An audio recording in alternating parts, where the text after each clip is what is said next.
Mr. Chairman, may I make a comment?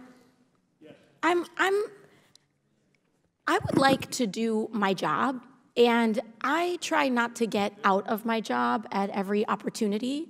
So given the fact that we have convened former governor of California and Senator Whitehouse here, we're here to talk about the very pressing issue of cutting our carbon emissions and saving our planet, and we have an entire political party that is trying to get out of their job, adjourn this hearing, and I just want to know what the reason for such a disrespect of our process would potentially be. Do we have a reason for why this hearing is trying to be adjourned, or do we have just like a cocktail party? Yes, I have one.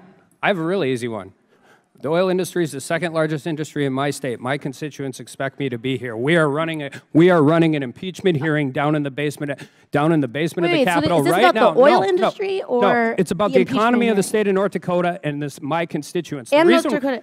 This isn't I want to participate in this hearing, but I feel the need to be in the SCIF because we're only one of 3 committees that's allowed to be in the room. I can do a lot of things. I can't be 2 places at once. I'm completely comfortable having this hearing. I just prefer to have it at a time when I could participate in it. This was a conversation that was brought up, and this could not have been brought up before we convened the senator and the governor. We're doing this when they're here. We've expressed this last week about having 2 things going on at the same time. It's not like we haven't talked about this, but you guys continue to do hearings at the same time there are depositions going on. As the gentleman from North Dakota said, we can't be 2 places at once. You talk about wanting to do your job?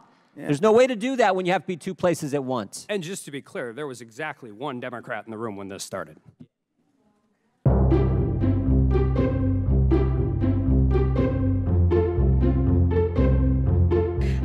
I go into these classrooms and, the 2nd and 3rd grade classrooms to read, Grace for President. And at the end, I try to explain what my job is. And before I begin, I just ask, how many of you all have asthma? I have a hard time breathing, and 1/3 of the class will raise their hand.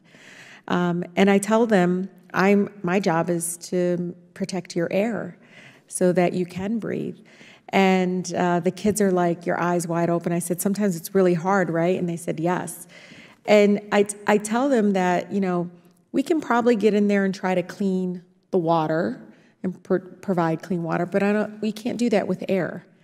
And these 2nd and 3rd graders, sometimes I wish they could be in this room and make these decisions because they know what's right, and they know they don't have any kind of political strategy behind it. They just know it's just the right thing to do. And I want to really emphasize that